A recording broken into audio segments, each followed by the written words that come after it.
Estimado Javier, buenas tardes, querido público, queridos amigos. Este es el segundo programa de Simple Ética. Hoy, ¿cómo te parece el tema que vamos a escoger? Las tales ayudas internacionales, y vamos a hacer un debate analítico, ético por demás, de la realidad de lo que estamos viendo. Yo tengo mi inquietud, tú me ayudarás a discernir. Pienso que esas ayudas de carácter humanitario están en manos, o deberían estar en manos, de ciertas ONG especializadas, conocedoras de la realidad de los pueblos que por alguno que otro motivo están sufriendo de hambruna o de una calamidad de salud o una pandemia. Entonces esos tipos tienen todos los elementos de juicio para hacer eso. Pero a mí me pareció un show mediático mal preparado, porque los artistas todos son muy buenos, y lo hicieron de muy buena voluntad, pero el artista tiene una posición mental de diversión, de alegría, de bienestar, y posiblemente podría de pronto ser asaltado en su buena fe y decir dos palabras que las dice de buena fe, pero que no van enfocadas a la realidad de lo que sucede. ¿Tú estás de acuerdo con eso o tienes algo que acotar? Bueno, yo digamos que estoy en una posición un poco intermedia, o sea, ni tan al extremo de la posición del show mediático, ni al extremo de que sí fue una campaña inocente de colaboración humanitaria de un país hacia otro. Yo diría que ahí hay un poco de ambas cosas. Resulta que para mí lo que se hizo, eso de poner esa cantidad de alimentos y medicinas en ese sitio estratégico de las fronteras, sabiendo que había una resistencia del gobierno de turno, viene a constituirse algo parecido a como cuando se habla de que es como poner un dulce a la salida de un colegio, ¿no? Fue como buscar la confrontación para de alguna forma hacer ver mal a la persona que queremos hacer del mal. Es correcto, es una especie de comedia. Sí, pero de comedia internacional, lógicamente. Pero estando por detrás que en realidad el país sí está sufriendo por alimentos, sí está sufriendo por medicinas, y entonces pues y hay mucha tratando de forzar una situación en la cual quedara desprestigiada el régimen, ¿no? El régimen que todavía mucha gente no sabe la realidad, porque conocemos lo mediático y lo inmediato. Lo inmediato es que estamos recibiendo una diáspora de venezolanos grandísima, unos gente bien, otros de no muy buena conducta, pero son venezolanos, han sido toda la vida hermanos nuestros, tenemos casi que los mismos comportamientos, pensamos igual, nos gusta la misma música, pero hay algo raro que nosotros o muchas personas no se explican y señalan simplemente al señor Maduro, que no es precisamente un ser humano brillante para mostrar, y fuera de eso ha tenido que tomar determinaciones que no sabemos cuál es la razón, de carácter dictatorial. Pero si de pronto le ponemos la lupa a la realidad política, no sabemos hasta qué punto lo que le llaman la oposición, que es lo que durante muchos años allá dominó, tiene la culpa o no de eso. ¿Tú qué opinas? Bueno, te lo comentaba un poco en el pre de la preparación de nuestra charla, que en mi concepto el problema de Venezuela ha sido su propia riqueza. Su propia riqueza ha sido en parte su maldición. Ha sido un pueblo que se ha acostumbrado a vivir del petróleo, a recibir muchas prebendas gratis del gobierno. Digamos que lo han tenido siempre muy fácil, la gasolina muy barata, los servicios públicos también demasiado baratos, todo subvencionado por el Estado, gracias a esa enorme chequera del petróleo. Cuando el petróleo bajó de precio y no se pudo mantener ese régimen de subsidios, de opulencia, entonces ya la economía empezó a trastabillar, y más aún cuando Chávez empezó a tocar a la empresa privada, a expropiarla, debilitó de una forma muy tremenda la economía, y por eso ese colapso económico en el que están sumergidos con la hiperinflación y todo lo demás, ¿no? Es correcto. Me acordaba también de Bolivia, digamos. Por ahí circula un video donde Evo Morales, quien en varios medios serios de comunicación resaltan que no será el país más rico del mundo, pero el país que tiene entre todos sus súbditos una especie de armonía. Y el Estado ha hecho respetar sus bienes, sus activos más preciados, y algo que veía de eso es que no quiere que los intervengan esos mecanismos internacionales como el COD y el Fondo Monetario Internacional, que tienen las narices en todas partes. Yo no sé si bien o no sé si para mal, pero el ejercicio de Bolivia nos deja pensando. Dice que cuando llegó a su presidencia, lo primero que trataron de los norteamericanos fue manipularlo para que se vinculara a no sé qué, al Fondo Monetario. Nosotros vamos a comenzar a hacer el ejercicio nosotros mismos. Que necesitamos un delegado, no necesitamos delegado de nada. Aquí nosotros vamos a manejar nuestra economía como es debido. Ellos son ricos en cobre, creo, y tienen también bastantes recursos, eso se le llama commodities. ¿De acuerdo? Tienen bastantes recursos, los mismos de pronto, no tanto, pero sí tienen sus recursos, y depende. Lo único que no tiene es mar, y tiene sus siempre dificultades con eso. Pero eso me pone a pensar que de pronto los países en proceso de crecimiento, de desarrollo, somos muy permisivos con el extranjero o con las potencias, para llamarlo de alguna manera. Sí, ese es el problema de vivir en un mundo donde hay un actor que predomina, y el señor dólar manda la parada. Entonces de todas formas hay que vivir en esa prevalencia, ¿no? Sí. Pero volviendo a Venezuela, yo pienso que pues la solución tiene que venir del mismo pueblo venezolano, así como de alguna forma dejaron que ellos llegaran al poder, pues también de esa misma forma tendrá que salir del poder, porque pues está más que probado que pues una intervención militar sería catastrófica y no le conviene a nadie, menos a Colombia. Sería el país más perjudicado donde eso sucediera, y toca es dejarlos que de alguna forma de pronto con las sanciones de Estados Unidos terminen asfixiados, y este señor caiga más tarde que temprano, pero igual puede durar los 5 años, y hay que esperar porque lo ideal es que no haya derramamiento de sangre. Eso es lo ideal, eso es lo ideal.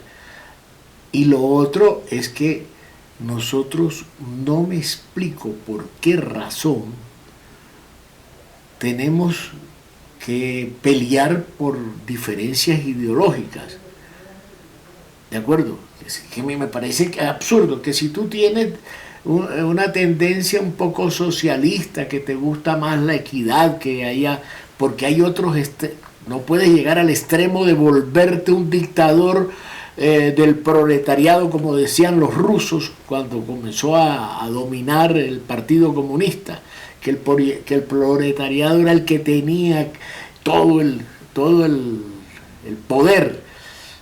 El proletariado es tan grande que es muy difícil ponerse, es decir, estar de acuerdo con todo. Entonces tiene que haber un equilibrio de que yo pienso que lo importante de todos los líderes es mantener la ética con la conciencia, con sus propios coterráneos, con sus propios nacionales, entenderse entre las diferencias, porque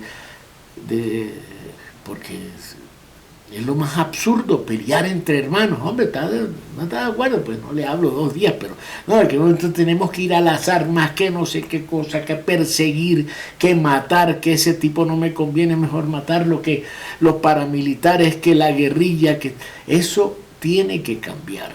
Y tiene que cambiar porque la gente se apasiona por la ambición, que es lo que nos está sucediendo ahora, se apasiona por la ambición. Y es tanta que nos aliamos posiblemente con entes non santos muchas veces. Decía un amigo mío, que en paz descanse, don Camilo Arango Trujillo, tenía una broma cuando hablamos de las alianzas y de los entes y de las guerras, que habría que declararle la guerra a los Estados Unidos. Entonces unos tipo pensante, un tipo de una inteligencia superior, y lo decía en broma. Dice, ¿por qué? Porque todos los países que pierden la guerra con los Estados Unidos después viven bien. Alemania vive bien, Vietnam vive bien. Entonces todos los países que intervienen los Estados Unidos pierden la guerra con los Estados Unidos o la ganan, pero después de la confrontación, ¿qué sucede? No se sabe. Japón. Es decir, se mejora, sí, pero era una broma bastante maquiavélica. Entonces yo lo evoco y lo quiero mucho a ese señor, y me acuerdo de Panamá, de ese cuento que decía, pero nosotros aquí haciendo, que entre otras cosas este programa es para poner a reflexionar a la gente y despertar la ética, el respeto por los demás, por las buenas costumbres, pues vale hacer algo de broma, ¿no? Y volviendo al caso que nos ocupa, ya han pasado viernes, sábado, domingo, lunes, y hoy que estamos grabando este programa, todavía no hay nada definido. Todavía se está pensando, ¿será que puede llegar Guaidó a Venezuela? ¿Será que ¿cómo se llama? Que Maduro queda como si no sirviera? ¿Será que Maduro se va a amarrar los pantalones o se volverá un poquito más mediativo, ¿cómo se llama? Más asequible a una mediación? O definitivamente Guaidó no tiene ni voz, ni voto, ni veto, dependiendo de también lo que haya podido abusar Maduro de su poder. Sí, eso, como te digo, Fernando, en mi concepto, esta película tanto puede ser un cortometraje como un largometraje. Eso está todo por verse, la solución no es fácil, lástima por los hermanos venezolanos, pero como dice el dicho, no hay mal que dure 100 años. Esperemos en próxima oportunidad tener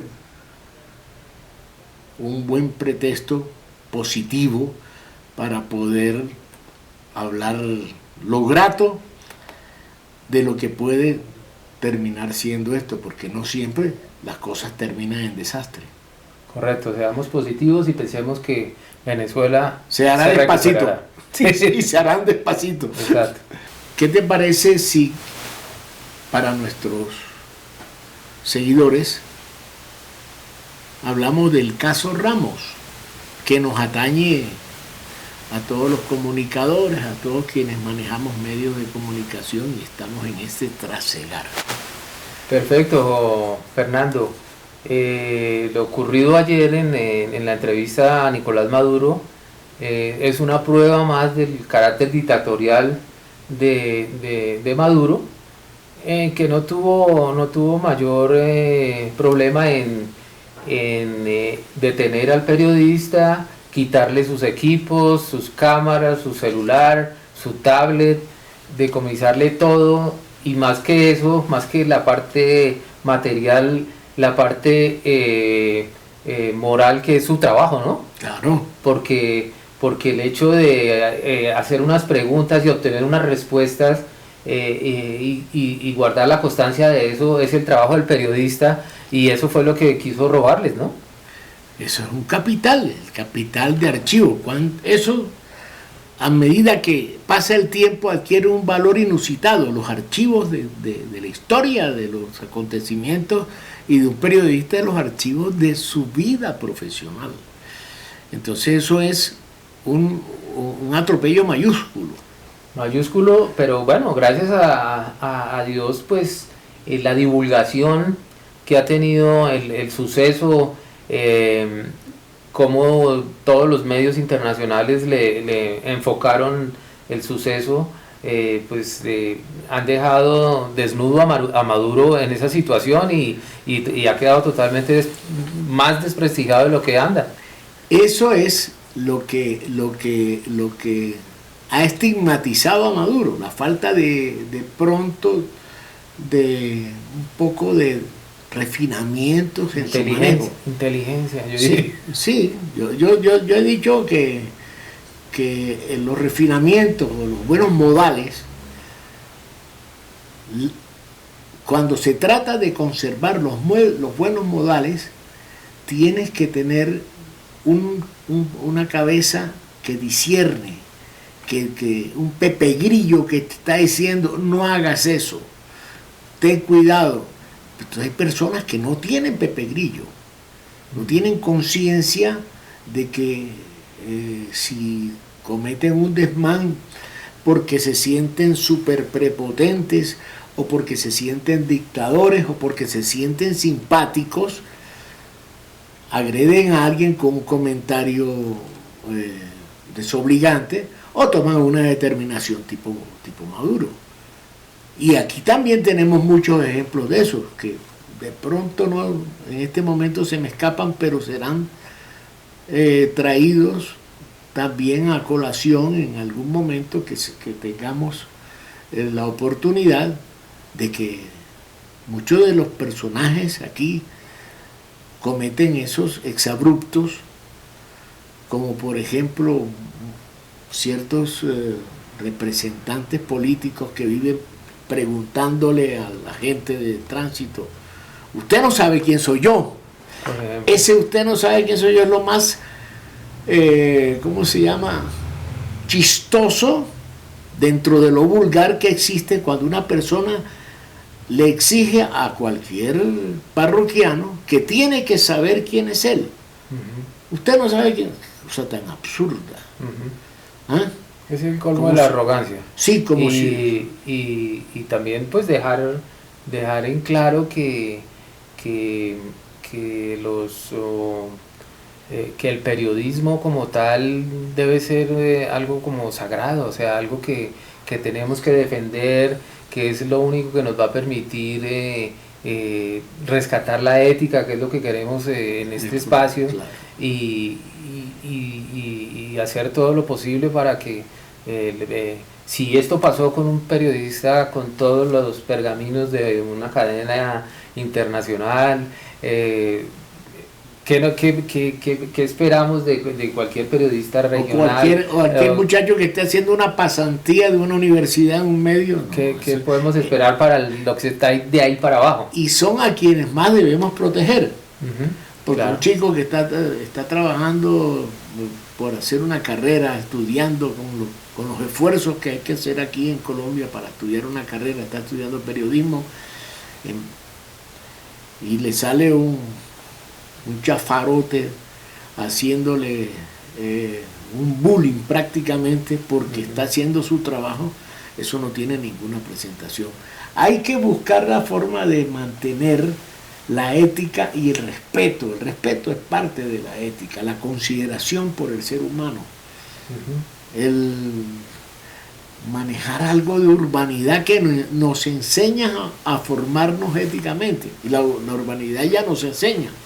De pronto a ti no te enseñaron urbanidad cuando estabas pelado. Alcancé Sí, alcanzaste, el segundo de primaria, tuve un libro de urbanidad, me alcanzó a tocar. Precisamente haciendo remembranza, el señor Carreño era venezolano, Ajá, el escritor del manual de urbanidad. no lo recordaba. Correcto, entonces fíjate tú cómo van concatenándose las cosas. Y eso del respeto al periodista y los derechos del periodista son inalienables. Todo el mundo tiene que respetar y colaborarle a un periodista. Ahora, también ha habido periodistas que han hecho mal uso de la profesión y la han puesto al servicio de la maldad muchas veces. Alberto Giraldo. Es correcto, sí, para acordarnos de uno. Pero sí, hay muchos que han sido señalados por sus propios colegas por de pronto arrodillarse ante el poderío o ante de pronto la mafia. Bueno, Fernando, pues bueno, amigos, los esperamos la próxima semana. Gracias por por ver el programa. Denos un like, suscríbase suscríbase y toque el timbre. Bye.